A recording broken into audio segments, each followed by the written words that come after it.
Hey there, let's talk cheese, and the many varieties. Cheese comes in a wide range of styles: cheddar, mozzarella, Swiss, and blue cheese. Just a few popular examples of cheese with their own unique texture, style, and looks. Now let's take a look at this little guy right here.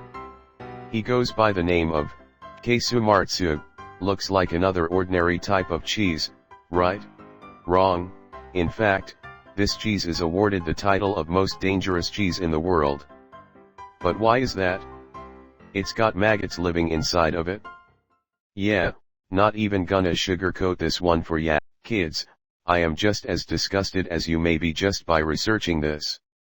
And with such a monstrosity existing, this will raise questions. Why does this exist? Who would eat this? And what type of fucking psycho decided to put maggots inside of a piece of cheese? So let's begin. The cheese originates from the island of Sardinia, Italy, which is made using sheep milk instead of the standard cow or goat's milk. It's even got variation, as it's also made in some Corsican villages in South Corsica, France, just with a slight alteration to how it's made. Casu Martzu goes one step further than fermentation when it's made, to the point of decomposition. The cheese is deliberately left out for the cheese fly, not making this up, this is the real name, and allow for the fly to lay eggs in the cheese. Part of the rind, or the outer shell of the cheese, is cut off so the eggs can be laid properly. Once the eggs hatch, the larvae eat away at the interior of the cheese. The maggots break down the cheese fats, thanks to the acid in their digestive system, which makes the cheese become very soft, giving the cheese its secondary signature feature.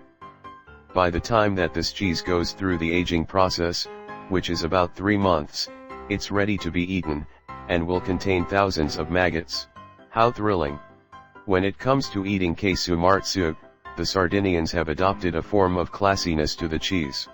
You cannot eat the cheese if the maggots inside are dead, because it's deemed unsafe, and most of the time the cheese is eaten with the maggots still alive.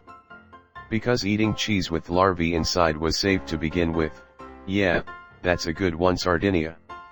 Exceptions are made to the cheese being eaten with dead maggots inside, but that's only if the cheese had been refrigerated first. Not sure how this makes sense, but whatever. Once the cheese has been fermented enough, it gets cut into thin strips and is spread onto Sardinian flatbread. I like to think that it can be eaten straight from the rind too, like a big cheese bowl. When eating the cheese, the larvae can jump up to 6 inches in the air when disturbed, so you'd want to cover your eyes while you are eating this. The saner minds who eat the cheese choose not to eat the cheese with the maggots inside. Simply put the cheese into a paper bag, seal it up and wait for however long it takes for the maggots to starve from oxygen.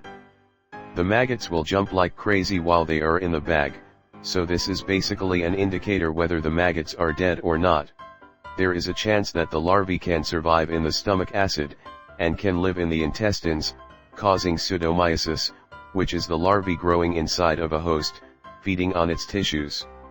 Of course, with a larvae-infested food, many people will not take too lightly with it, and the European Union had outlawed it, for food hygiene and health reasons, obviously. But the cheese is still being sold, just on the black market, at a much higher cost. The Sardinians have even tried to revert the ban by both Italy and the European Union by declaring Casu Martzu as a traditional food, which I assume is a loophole to the EU's food hygiene regulations. Fortunately, the cheese is only found in Sardinia, so it can't really find its way out of the island, unless of course, you buy it on the black market, but I wouldn't recommend that. I believe this is the part where the video ends. Thanks for sticking around this far, and apologies to anyone who wishes they didn't know this thing existed before watching this video, but I learned about it, now you can too. Oh, and before I go, I'll leave this video on a more positive note. The Sardinians believe that Casu Martzu can increase sexual desires. Use that information as you will. Anyways, that's all for this video. Thanks for watching.